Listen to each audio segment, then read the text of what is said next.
The Richest Man in Babylon, the complete classic on wealth, saving, and financial wisdom, timeless parables that teach the laws of money and gold. By Wren and Sable Classics. Introduction. Most of the books we read about money feel like homework. They are full of spreadsheets, tax codes, and temporary trends that will probably be out of date by this time next year. They talk to our brains, but they rarely talk to our gut. That is why George S. Clason's little book is so different. It doesn't feel like a lecture. It feels like a campfire story. It is a piece of wisdom that has survived for a century, precisely because it reaches back thousands of years to find its truth. When Clason first wrote these stories in the 1920s, he didn't set out to write a bestseller. He was writing pamphlets. These were tiny, inexpensive booklets handed out by banks and insurance companies to their customers. The goal was simple: help regular people understand how to handle their paychecks. But people didn't just read them and throw them away. They kept them. They passed them to their friends. The stories were so clear and so effective that they eventually grew into the book you are about to hear. It became a phenomenon because it solved a problem that is just as real today as it was in 1926. Or for that matter, in 2000 BC. That problem is the feeling that no matter how hard we work, the money just seems to slip through our fingers. Clason chose an interesting way to solve that problem. Instead of talking about the roaring 20s or the stock market of his time, he took us back to ancient Babylon. At its peak, Babylon was the wealthiest city the world had ever seen. It was a place of massive walls, glittering temples, and incredible commerce. But it wasn't rich because of natural resources. It didn't have gold mines or forests. It was rich because its people understood the rules of money. Clason decided that if he told his stories in the setting of this golden age, the lessons would never grow old. When you start listening, you are going to notice something right away. The characters speak in a very specific way. They use thee and thou and hath. It sounds like a storyteller from a bygone era, almost like a fable or a religious text. I want to give you a quick piece of advice. Stick with it. This archaic voice is part of the book's charm. It sets a mood. It reminds you that you're stepping out of the frantic modern world and into a place of timeless principles. It usually takes about one chapter for your ears to adjust, and once they do, the rhythm of the language actually makes the advice easier to remember. It turns financial tips into poetry. The heart of this book is a character named Arcad, the richest man in Babylon. He wasn't born into wealth. He was the son of a humble merchant with no hope of an inheritance. He became wealthy because he sought out a teacher and then had the discipline to follow a few simple laws.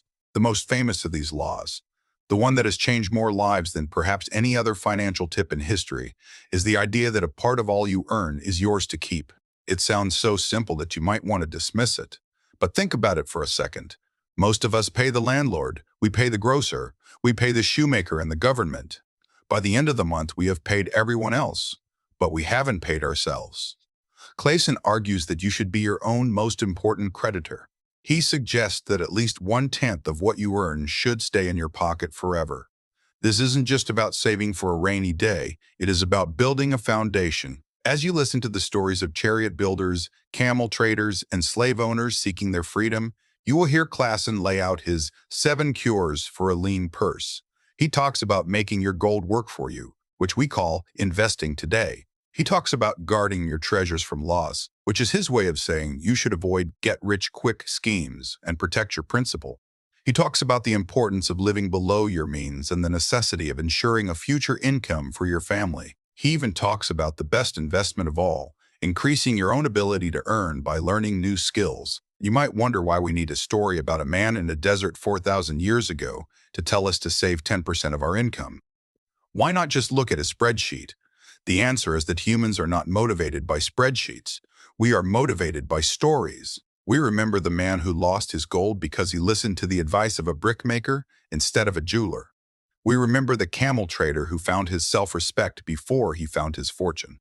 These parables land harder than any graph or chart because they deal with human nature. Human nature hasn't changed a bit in 4 millennia. We still deal with greed. We still deal with the urge to spend more than we have. We still deal with the fear of the future. The tools of our trade have changed from clay tablets to smartphones, but the way gold moves from the hands of the careless to the hands of the wise remains exactly the same. So, as you begin this journey, Imagine yourself walking through the massive gates of Babylon. Imagine the dust of the marketplace in the heat of the sun. Listen to these characters not as ancient ghosts, but as friends who have figured out the secret to peace of mind. This book isn't just about becoming rich, it's about becoming free. It's about the dignity that comes from being the master of your own coin. Take your time with these stories. Let the rhythm of the language sink in. The wisdom you are about to hear has been tested by time and proven by millions of readers over the last century. It is simple, it is direct, and if you follow it, it works. The gates are open. Let's go see what Arcad has to tell us. Forward. This book deals with the personal successes of each of us. Success means accomplishments as the result of our own efforts and abilities. Proper preparation is the key to our success. Our acts can be no wiser than our thoughts. Our thinking can be no wiser than our understanding. This book of Cures for Lean Purses has been termed a guide to financial understanding. That indeed is its purpose, to offer those who are ambitious for financial success an insight which will aid them to acquire money, to keep money, and to make their surpluses earn more money. In the pages which follow, we are taken back to Babylon, the cradle in which was nurtured the basic principles of finance now recognized and used the world over. To new readers, the author is happy to extend the wish that its pages may contain for them the same inspiration for growing bank accounts, greater financial successes, and the solution of difficult personal financial problems so enthusiastically reported by readers from coast to coast. To the business executives who have distributed these tales in such generous quantities to friends, relatives, employees, and associates, the author takes this opportunity to express his gratitude. No endorsement could be higher than that of practical men who appreciate its teachings, because they themselves have worked up to important successes by applying the very principles it advocates. Babylon became the wealthiest city of the ancient world because its citizens were the richest people of their time. They appreciated the value of money. They practiced sound financial principles in acquiring money, keeping money, and making their money earn more money. They provided for themselves what we all desire: incomes for the future. George S. Clason. Chapter 1. The Man Who Desired Gold. Bonser, the chariot builder of Babylon, was thoroughly discouraged.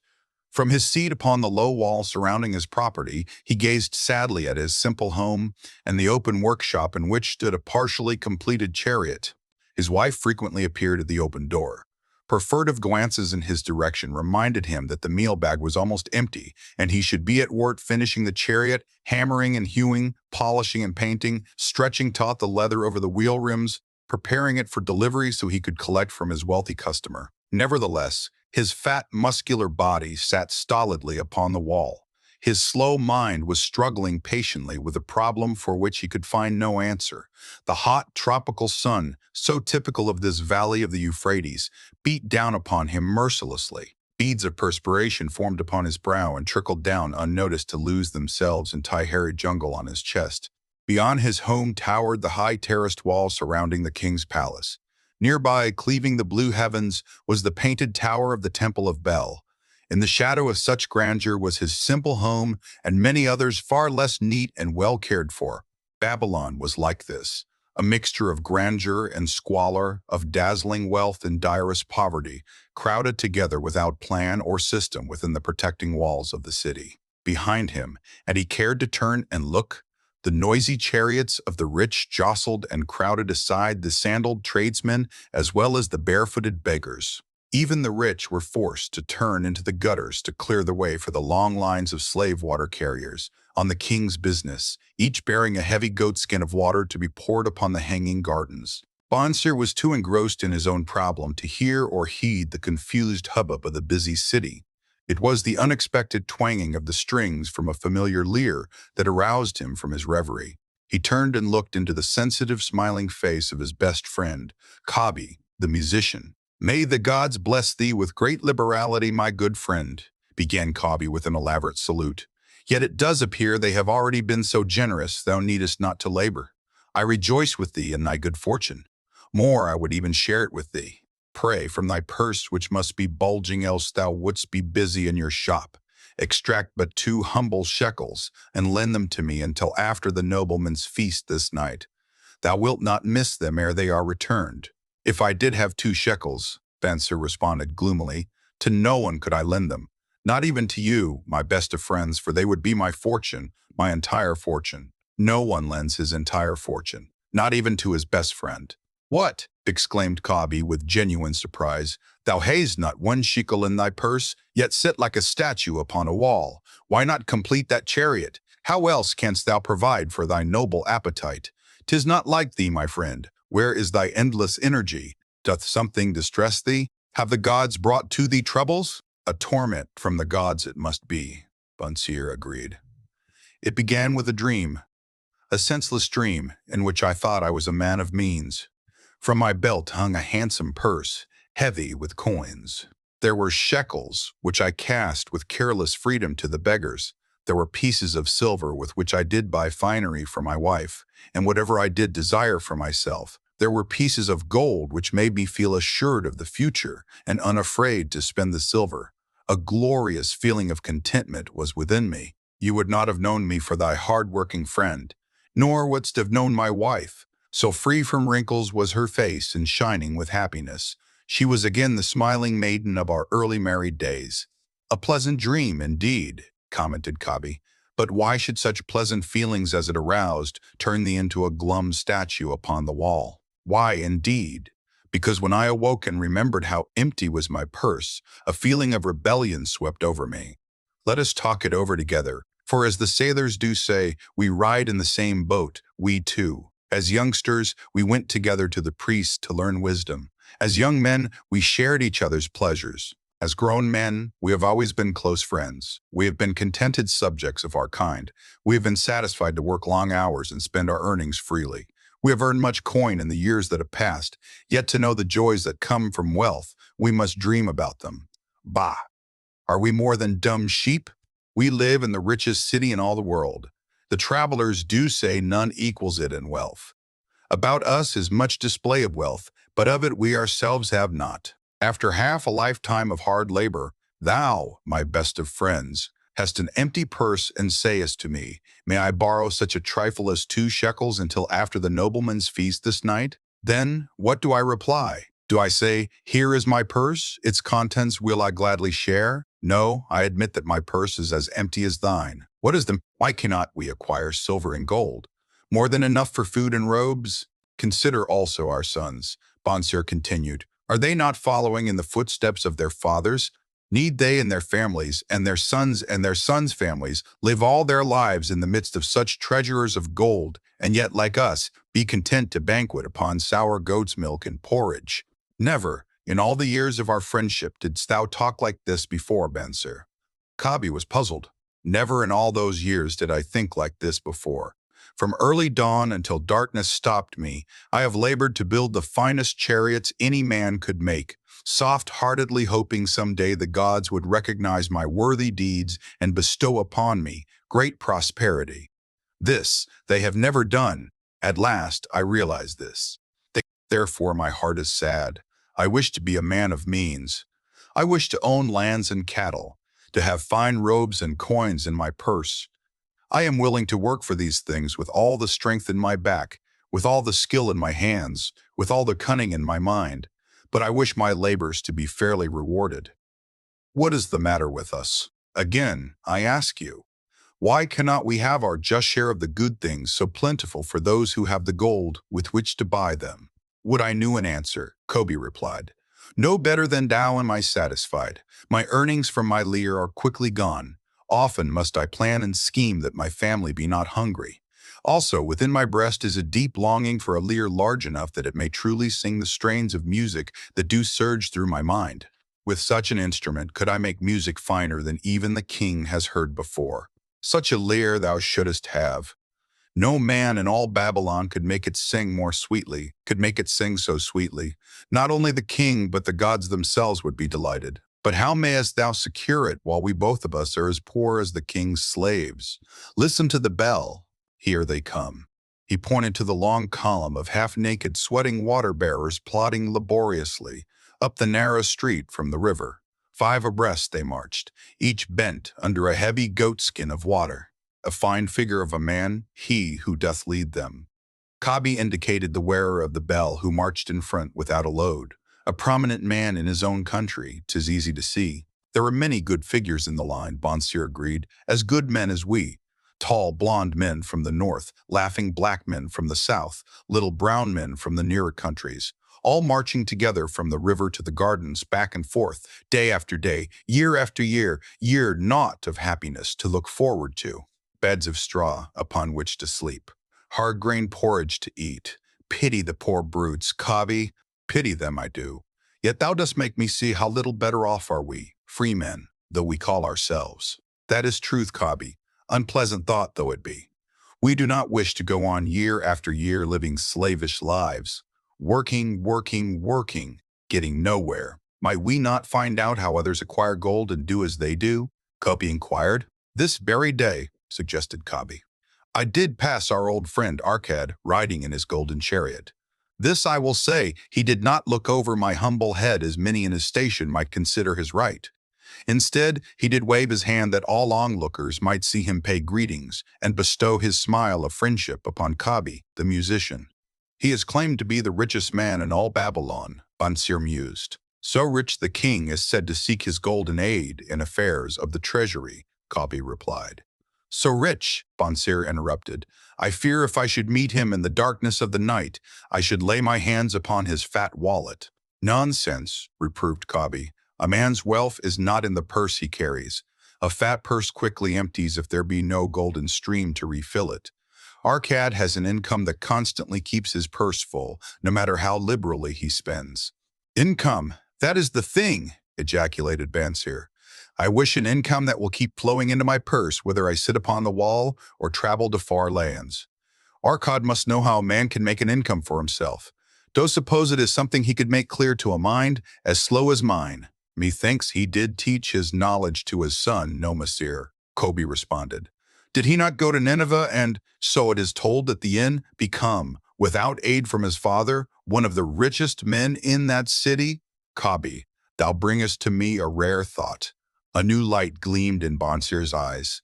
It cost nothing to ask wise advice from a good friend, and Arcad was always that.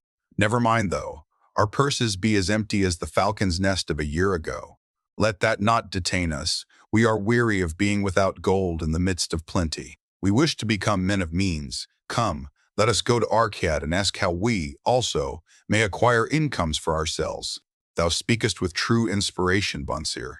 Thou bringest to my mind a new understanding. Thou makest me to realize the reason why we have never found any measure of wealth. We never sought it. Thou hast labored patiently to build the staunchest chariots in Babylon. To that purpose was devoted your best endeavors. Therefore, at it thou didst succeed. I strove to become a skillful lyre player, and, at it, I did succeed. In those things toward which we exerted our best endeavors, we succeeded. The gods were content to let us continue thus. Now at last we see a light, bright like that from the rising sun. It biddeth us to learn more that we may prosper more. With a new understanding we shall find honorable ways to accomplish our desires. Let us go to Arcad this very day, Bonsier urged. Also let us ask other friends of our boyhood days, who have fared no better than ourselves, to join us that they too may share in his wisdom. Thou wert ever thus thoughtful of thy friends, Bonsier. Therefore hast thou many friends. It shall be as thou sayest. We go this day and take them with us. Chapter 2. The Richest Man in Babylon. In old Babylon there once lived a certain very rich man named Arcad. Far and wide he was famed for his great wealth. Also was famed for his liberality. He was generous in his charities. He was generous with his family. He was liberal in his own expenses, but nevertheless each year his wealth increased more rapidly than he spent it. And there were certain friends of younger days who came to him and said, You, Arcad, are more fortunate than we. You have become the richest man in all Babylon while we struggle for existence. You can wear the finest garments, and you can enjoy the rarest foods, while we must be content if we can clothe our families in raiment that is presentable and feed them as best we can. Yet, once we were equal. We studied under the same master. We played in the same games, and in neither the studies nor the games did you outshine us. And in the years since, you have been no more an honorable citizen than we. Nor have you worked harder or more faithfully, insofar as we can judge. Why, then, should a fickle fate single you out to enjoy all the good things of life and ignore us who are equally deserving? Thereupon Arcad remonstrated with them, saying, "If you have not acquired more than a bare existence in the years since we were youths, it is because you either have failed to learn the laws that govern the building of wealth, or else you do not observe them. Fickle fate is a vicious goddess who brings no permanent good to anyone. On the contrary, she brings ruin to almost every man upon whom she showers unearned gold. She makes wanton spenders who soon dissipate all they receive and are left beset by overwhelming appetites and desires they have not the ability to gratify. Yet others, whom she favors, become misers and hoard their wealth, fearing to spend what they have, knowing they do not possess the ability to replace it. They further are beset by fear of robbers and doom themselves to lives of emptiness and secret misery. Others there probably are, who can take unearned gold and add to it and continue to be happy and contented citizens. But so few are they, I know of them, but by hearsay. Think you of the men who have inherited sudden wealth, and see if these things are not so." His friends admitted that of the men they knew who had inherited wealth these words were true, and they besought him to explain to them how he had become possessed of so much prosperity. So he continued, "In my youth, I looked about me and saw all the good things there were to bring happiness and contentment. And I realized that wealth increased the potency of all these. Wealth is a power. With wealth, many things are possible. One may ornament the home with the richest of furnishings. One may sail the distant seas. One may feast on the delicacies of far lands. One may buy the ornaments of the gold worker and the stone polisher. One may even build mighty temples for the gods. One may do all these things and many others, in which there is delight for the senses and gratification for the soul. And when I realized all this, I decided to myself that I would claim my share of the good things of life. I would not be one of those who stand afar off, enviously watching others enjoy. I would not be content to clothe myself in the cheapest raiment that looked respectable. I would not be satisfied with the lot of a poor man. On the contrary, I would make myself a guest at this banquet of good things. Being, as you know, the son of a humble merchant, one of a large family with no hope of an inheritance, and not being endowed, as you have so frankly said, with superior powers or wisdom, I decided that if I was to achieve what I desired, time and study would be required. As for time, all men have it in abundance. You, each of you, have let slip by sufficient time to have made yourselves wealthy. Yet, you admit you have nothing to show except your good families, of which you can be justly proud. As for study, did not our wise teacher teach us that learning was of two kinds, the one kind being the things we learned and knew, and the other being the training that taught us how to find out what we did not know. Therefore did I decide to find out how one might accumulate wealth, and when I had found out, to make this my task and do it well. For, is it not wise that we should enjoy while we dwell in the brightness of the sunshine? For sorrows enough shall descend upon us when we depart for the darkness of the world of spirit. I found employment as a scribe in the hall of records, and long hours each day I labored upon the clay tablets. Week after week and month after month I labored, yet for my earnings I had naught to show, food and clothing and penance to the gods, and other things of which I could remember not what, absorbed all my earnings. But my determination did not leave me. And one day Algamish, the moneylender, came to the house of the city master and ordered a copy of the 9th law. And he said to me, "I must have this in 2 days, and if the task is done by that time, 2 coppers will I give to thee." So I labored hard, but the law was long, and when Algamish returned, the task was unfinished. He was angry, and had I been his slave, he would have beaten me. But knowing the city master would not permit him to injure me, I was unafraid. So I said to him, "Algamish, you are a very rich man. Tell me how I may also become rich, and all night I will carve upon the clay, and when the sun rises it shall be completed." He smiled at me and replied, "You are a forward knave, but we will call it a bargain." All that night I carved, though my back pained and the smell of the wick made my head ache, until my eyes could hardly see. But when he returned at sunup, the tablets were complete. "Now," I said, "tell me what you promised." "You have fulfilled your part of our bargain, my son," he said to me kindly, "and I am ready to fulfill mine. I will tell you these things you wish to know because I am becoming an old man, and an old tongue loves to wag. And when youth comes to age for advice, he receives the wisdom of years. But too often does youth think that age knows only the wisdom of days that are gone, and therefore profits not. But remember this, the sun that shines today is the sun that shone when thy father was born, and will still be shining when thy last grandchild shall pass into the darkness. The thoughts of youth, he continued, are bright lights that shine forth like the meteors that oft make brilliant the sky, but the wisdom of age is like the fixed stars that shine so unchanged that the sailor may depend upon them to steer his course. Mark you well my words, for if you do not, you will fail to grasp the truth that I will tell you, and you will think that your night's work has been in vain.